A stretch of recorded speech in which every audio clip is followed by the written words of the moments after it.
Assalamualaikum warahmatullahi wabarakatuh. Berjumpa lagi dengan DND Official. Pagi hari ini DND akan berbagi tutorial cara menyimpan freon AC. Ya, cara menyimpan freon AC yang benar dan sesuai dengan SOP. Di sini kita pasang tang ampere ya lor. Kita pasang tang ampere. Ampernya pada posisi 2,8 ya lor ya, 2,8 ampere. Kita pasang manifold dulu ya. Kita menggunakan tang ampere dan manifold ya lor ya. Kelihatan ya lor ya. Buka dulu ya.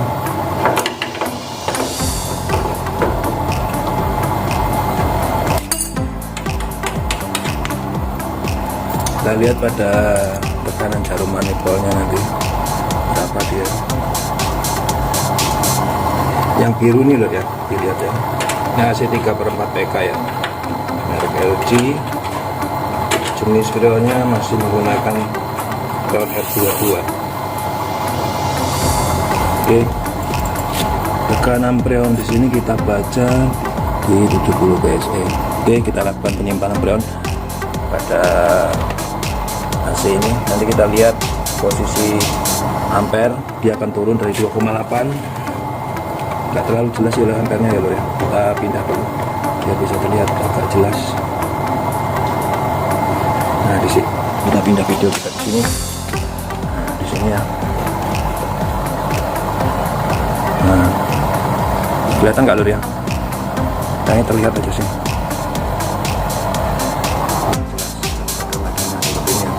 Jelas ya. Posisinya manifold kita taruh di sini supaya bisa semua terlihat ya, jelas ya. Posisi manifold kita letakkan di sini. Oke, jelas semua ya. Di situ ya. Ampere di posisi 2,8, tekanan freon di 70 PSI. Kita lakukan penyimpanan freonnya. Ini sesuai permintaan teman-teman ya, yang ingin tahu cara menyimpan freon. Karena katanya dari video-video sebelumnya terlalu cepat ya, jadi kurang jelas katanya. Kita buka dulu untuk nempel-nempelnya ya.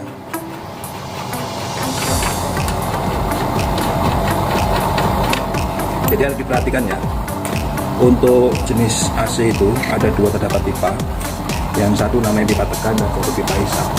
Pipa tekan itu memiliki besar lingkaran atau diameter lebih kecil daripada pipa hisap ya. Jadi pipa tekan itu pipa yang mendorong freon ke unit indoor dan dihisap kembali oleh unit outdoor kembali ke kondensor atau ke outdoor ya. Jadi perputarannya seperti itu. Nah, untuk sirkulasi seperti itu berlaku terus menerus sampai dimana suhu yang diinginkan akan tercapai. Jadi nanti dalam proses penyimpanan freon ini yang kita tutup lebih awal adalah di posisi pipa tekan.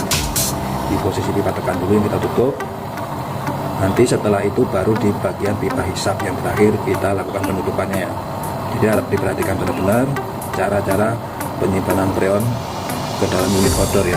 Di sini nanti saat kita tutup, saat saya tutup di pipa tekan ini, jarum manifold akan turun dan ampere pun juga akan turun ya. Dan dia akan terhisap habis masuk ke dalam unit kompresor. Di sini akan terjadi perubahan pembekuan seperti bunga es ya. Jadi harap diperhatikan juga ya, untuk penyimpanan freon yang benar kita harus hati-hati ya. Karena tidak selalu unit outdoor itu tidak dialiri oleh aliran setrum. Jadi ada unit-unit tertentu atau AC tertentu yang mengalami bocor setrum ya. Seperti halnya punya saya ini saya grounding ya. Saya grounding. Ini kalau saya lepas, ini bila kita, ini ada setrumnya loh ya, menyala ya. Ini menyala, taspen ini menyala. Jadi apabila kita lepas ini dia akan menyala. Tapi saat grounding ini kita pasang, nah dia akan mati lampunya, tidak ada ya. Ini saya lepas, ini lampunya menyala terang loh ya, berarti AC mengalami bocor setrum atau arus balik ya. Nah tapi unit masih bagus ya. Ini kita kembalikan tutup sini, kita pasang lagi grounding kita, dia akan hilang ya, tidak ada setrum. Saat ada setrum jangan sekali-sekali kita memegang karena risiko sangat tinggi ya. Jadi taspen ini adalah nyawa kedua kita ya, perhatikan.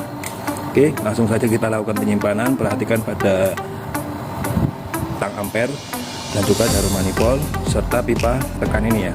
Akan terjadi perubahan apabila saya lakukan penyimpanan freon. Jangan lupa juga siapkan remote untuk mematikan unit ya. Oke, langsung saya praktekkan ya. Pertama, kita masukkan kunci L pada posisi pipa tekan, kita longgarkan untuk nempel-nempelnya supaya nanti saat kita mau menutup lebih gampang ya. Kita kendorkan lebih dahulu. Selanjutnya kita tutup pada bagian pipa tekan lebih dahulu ya. Pipa tekan kita tutup secara perlahan aja. Nanti akan terjadi penurunan pada jarum. Nah, ini turun ya lur ya. Nah, tekanan terhisap, jadi freon terhisap ke dalam, masuk ke dalam kompresor, tang ampere juga turun ya.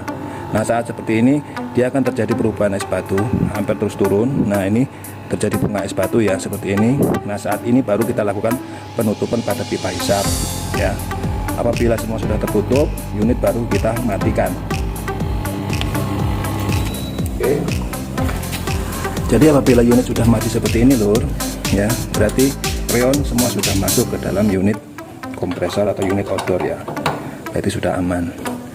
Jadi freon sudah masuk semua ke dalam kompresor atau masuk ke dalam unit outdoor, dan ampere juga tadi sudah turun. Setelah kita lakukan penyimpanan dia turun sampai 2,0 ya. Saat ini coba kita bongkar, kita lepas, masih ada kasih sabar yang terdapat di dalam pipa instalasi atau unit outdoor, unit indoor ya. Kita lihat. Jadi apabila penyimpanan kita tuh sempurna lur, tidak akan ada tersisa dalam instalasi pipa atau unit indoor. Kita buka dulu untuk jarum manifoldnya, kita singkirkan. Tang ampere juga kita lepas.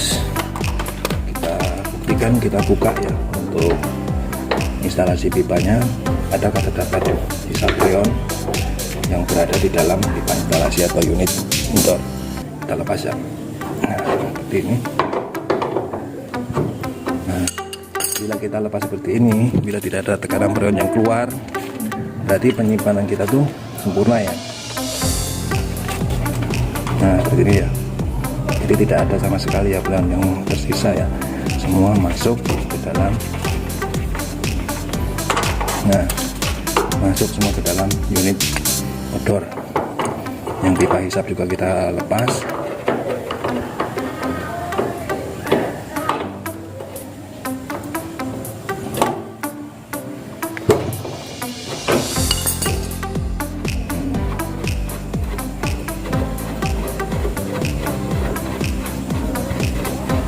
Jadi aman ya, semua memang tidak ada sisa freon pun di dalam unit instalasi. Oke lur, sampai di sini dulu perjumpaan kita tentang tutorial cara menyimpan freon AC ke dalam unit outdoor ya, secara langsung dengan menggunakan tang ampere, alat bantu tang ampere, dan juga menggunakan alat bantu manifold. Jadi kita lebih gampang bila menggunakan alat bantu tang ampere ataupun manifold. Secara manual tadi sudah saya tunjukkan juga, bila terjadi bunga es di pipa tekan, berarti penyimpanan sudah selesai. Kalau kita tidak menggunakan manifold dan kita menggunakan tang ampere, jadi tandanya pada pipa tekan terdapat bunga es ya. Oke lur, jangan lupa like, comment, subscribe channel DND Official Kota Cantik Palangkaraya. Wassalamualaikum warahmatullahi wabarakatuh. See you lur.